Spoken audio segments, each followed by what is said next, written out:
Hey, great day inspires. Another day of learning awakes us all. Welcome to this week's Elevate Life video Think Letter, where transformation for leaders facing high stakes transition is always at the forefront of our conversations.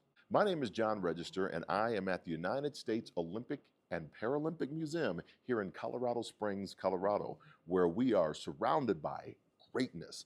All of the athletes represented here have had their own journeys through high stakes transitions and have come out the other side better today than they were yesterday. I'm in front of my artificial leg and shoe, which is right here, that I used to win the Paralympic long jump silver medal in Sydney, Australia at the 2000 Paralympic Games.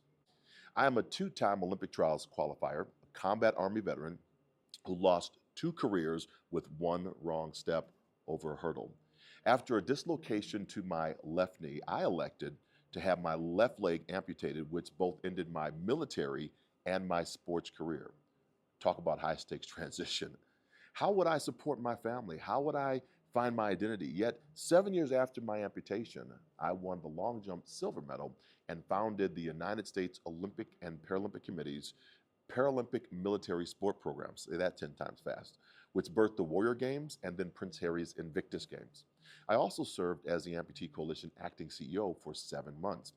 So I understand and I empathize with what you are going through in high stakes change. The leaders I interview on my podcast, Amputate to Elevate Success, know it too. Today, I want to introduce you to a powerhouse in the luxury meetings and events industry, Michael Dominguez. He's the president and CEO of the Associated Luxury Hotels International.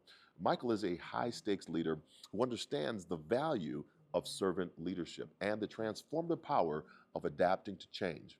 Our conversation unveiled key leadership insights invaluable for navigating today's fast-paced and often chaotic business environment. And I extracted the important lessons from our conversation that I had on YouTube, on my YouTube podcast, and I'm going to share those with you on the what the challenge is, and then the why. Why does this problem exist? For the Elevate Life Experience premium members, you will get the how. This is the strategy to guide yourself or your teams through your high stakes transitions. So let's hop in. What and why? Our ego. In our discussion, Michael emphasized the importance of managing ego, aligning teams, and fostering a culture of accountability. He explained that leaders often struggle to communicate effectively, hold their teams accountable, or inspire a sense of purpose. These challenges stem from misaligned priorities, unclear expectations, and a lack of emotional intelligence. So why does this problem exist? Well, leaders sometimes allow ego or outdated systems to dictate decisions, which hinders their ability to adapt and serve their teams effectively. What are your challenges?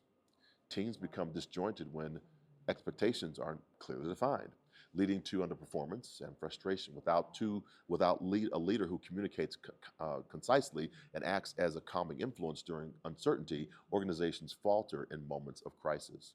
So what happens if you don't fix it? Teams fail to thrive, businesses stagnate, and leaders lose credibility. More importantly, the absence of service-oriented leadership stifles innovation and resilience, leaving organizations unprepared for future challenges. A reckoning insight. In my keynote speeches, I talk about hurdling the reckoning. This is when leaders must face the hard truth. The systems that they've relied on, they no longer work. The reckoning phase requires a deep reflection on how ego, poor communication, and lack of accountability have created barriers to success. Recognizing this reality is the first step toward change. So here's some key takeaways.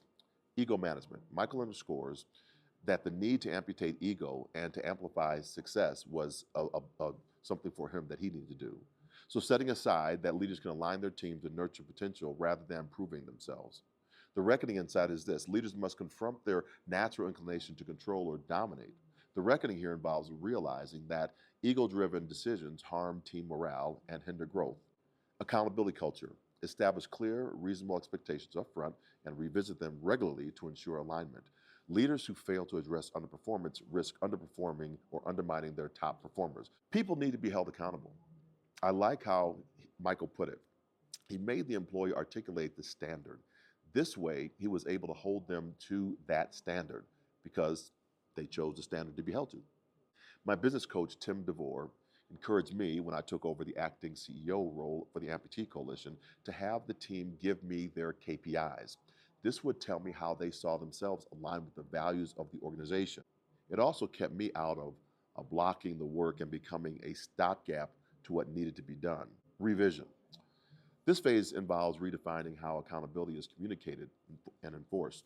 Leaders should replace vague expectations with clear, actionable agreements, and this will foster a stronger culture and a sense of responsibility. Finally, service-driven leadership. Leadership is about serving others. By embodying this principle, leaders inspire trust and motivate their teams to give their best. In the military, we always shared that the NCOs should ensure the troops eat first. Once they eat and are given their mission for the day, then the leaders can eat. In sports, I saw Bill Courtney of the documentary Undefeated develop the strategy around servant leadership. I'm going to explain a little bit more about this in the premium group, so jump on in there to get the tea on that. Here's a renewal insight for you. Renewal emerges as leaders adopt a service-first mindset, recognizing that their success is tied to the growth and satisfaction of their teams. This shift elevates both individual and organizational performance. Navigating change, understanding the Kubler-Ross change curve is vital for managing. Navigating change and understanding the Kubler-Ross change curve is vital for managing transitions effectively. Leaders must recognize that employees move through change at different paces and adjust their approach accordingly. In my model, people are at various points on the journey. As leaders, we have to recognize this and help people along empathetically. So I share in my keynote speeches the concept about oxygen, atmosphere, and environment. Without oxygen, we begin to panic. As leaders, are we causing panic because we do not understand that people move at their own pace? Or are we oxygen rich, providing space and grace for their growth? New normal growth insight. Change isn't a detour, it's a path forward. Leaders who embrace the variability of change, the change curve, establish a new normal where adaptability and emotional intelligence are core strengths. You see, the Paralympic motto is spirit in motion. Paralympic athletes are not superhuman. However, they do have a skill that they have honed over a society not designed for them. They have honed adaptability and innovation. They know how to change. Communication mastery. Leaders must move beyond one-way communication, example, emails, and foster dialogue that resonates. This ensures the message is not only heard, but understood. Revising how communication flows within an organization shifts the narrative from telling to engaging. It's the beginning of a collaborative process where every voice matters. So if this resonated with you, I encourage you to explore our Elevate Life Experience Premium membership, where we dive into the actionable strategies that are behind these concepts. Imagine having a roadmap to address these challenges with practical tools to create a thriving leadership culture and other voices in there too that are pushing you. For premium members, hold tight as we transition to the actionable steps to bring these leadership principles to life.